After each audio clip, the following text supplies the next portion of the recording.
Hi study with ஷெனி இல்லை long கேப்க்கு அப்புறமா ஒரு வீடியோ. இது என்ன வீடியோன்னு பார்த்தீங்கன்னா, குரூப் 2 2ஏக்கு வந்து நம்ம ப்ரிப்பேர் பண்ணிகிட்ருக்கோம் அப்படிங்கிறது எல்லாருக்குமே தெரியும்.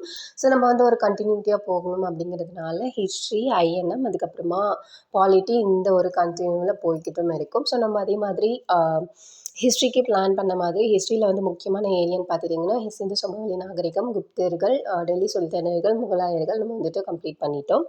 நெக்ஸ்ட் வந்து மராத்தியர்கள், அப்புறம் வந்து தென்னிந்திய அரசர்கள். ஸோ இவங்கெல்லாம் வந்துட்டு கொஞ்சம் மெயின்ஸுக்கு இம்பார்ட்டன்ஸ் கொடுக்கறதுனால நம்ம மெயின்ஸுக்கும் சேர்த்து படிக்கும்போது இதே இப்போவே கம்ப்ளீட் பண்ணிடலாம். அண்ட் இதுக்கப்புறமா வந்துட்டு ஐஎன்எம் கம்ப்ளீட் பண்ணிட்டோம் அப்படின்னா ஒரு யூனிட். ஸோ 1 to 3 டேஸில் வந்துட்டு அதையும் கம்ப்ளீட் பண்ணிடலாம். ஸோ லாங் கேப், இந்த கேப் எதுக்கு அப்படின்னு பார்த்துட்டிங்கன்னா, நம்ம வந்து தொடர்ந்து இதே சப்ஜெக்ட்ஸே பார்த்துட்டே இருக்கிறதுனால நம்ம மைண்ட் வந்து கொஞ்சம் டயர்டாகிடும். ஸோ நான் அந்த டயர்டுக்காக ஒரு 5 டேஸ் வந்து ரெஸ்ட் கொடுத்தாச்சு. நான் எந்த நோட்ஸும் படிக்கல, புக்ஸ் எதுவுமே தொடலை. 5 டேஸ் வந்து அதுக்கு ரெஸ்ட் கொடுத்துட்டு நான் வந்து ஃப்ரெஷ்ஷாகவே ஸ்டார்ட் பண்ணிட்டேன்.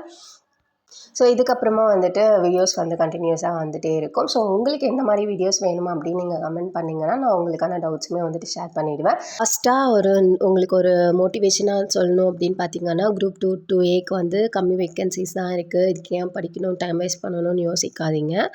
உங்களுக்கு தேவையான ஒரு போஸ்ட் நீங்கள் அதுக்காக போராடுங்க. உங்கள் கூட நீங்கள் போட்டி போடுங்க. நீங்கள் வேறு யாரு கூடயும் போட்டி போட வேண்டாம். ஸோ உங்களுக்கு ஏதாவது டவுட்ஸ் இருந்துச்சு அப்படின்னாலும் நீங்கள் கமெண்ட் பண்ணுங்கள். அதுக்கான கிளாரிஃபிகேஷன் என்னால் முடிஞ்ச அளவுக்கு நான் உங்களுக்கு